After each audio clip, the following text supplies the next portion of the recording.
What's up, guys? This is Level Up Lamar, your channel for anything growth related. Let's get into it. Today we're going to be talking about something called the ego. Let me say that again. Ego. Anyways, we're going to be discussing what the ego is, the definition of the ego, and how it might be hindering your ability to grow. Alright, let's dive right into it. We got Merriam-Webster right up here on the screen. We're going to get the direct definition of it. We got two of them we're going to read here.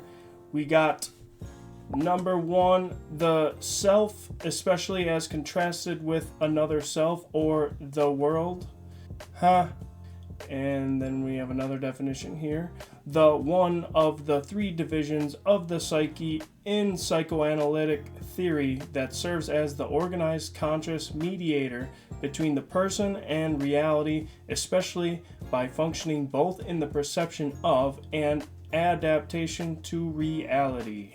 Very interesting. So, what does that mean? In other words, the ego is kind of like your mask that you kind of use to cover up like your true like inner self. Like what you present to the world isn't always necessarily what's like you, who you are, what's inside. So it's kind of considered like the mask, like what you use to cover you up, kind of what you present to the outside world. Now you might be thinking to yourself, like, why does that even matter? Why, like, okay, what are you saying? What I'm trying to say is if you're always using a mask to cover up who you are and you're not allowing yourself to just be you, be human, be natural in your environment, then you're closing yourself off to a lot of opportunities and you're closing yourself off to the rest of the world, this giant interconnected world that we live in. I want to open up to you a little bit about my personal experience with ego, and I think a lot of people can relate to this. I used to kind of carry like this ego, this mask where, you know, it was kind of me versus the world, and I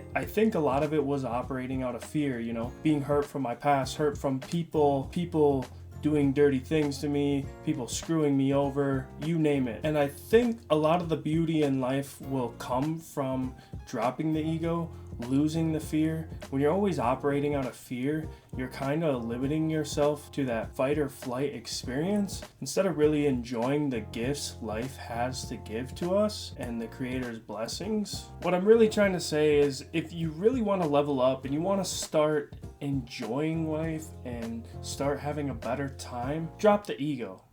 Just drop the ego. Start operating out of love. Find your true inner self and display that, and stop masking yourself off from the world. Having an ego creates separation. The me versus them creates like a whole different entity, like you're not a part of this world when really you are. Having an ego is like seeking external validation all the time. You're like constantly looking for approval from others instead of just living a calm, peaceful life from within. So ego has a lot to do with your own happiness as well. Having an ego creates a false sense of self. You're operating out of ego instead of your true inner self, like peace and love. Another thing that corresponds with having an ego, keeping a positive mindset. Drop the ego, keep a positive mindset. It's gonna work out great for you, I promise. So my conclusion for this video is just drop the ego, stop the bullshit, get beside yourself, learn your true inner self, find your inner peace, love yourself, love your soul, love others, be kind, be courteous, be good. You'll have a much better life. If you guys enjoyed this video and you want more content like this, like, subscribe, comment. Let me know how we could better this video. Or let me know a video you'd like to see in the future and we'll see what we can do. Thanks guys, you're the best.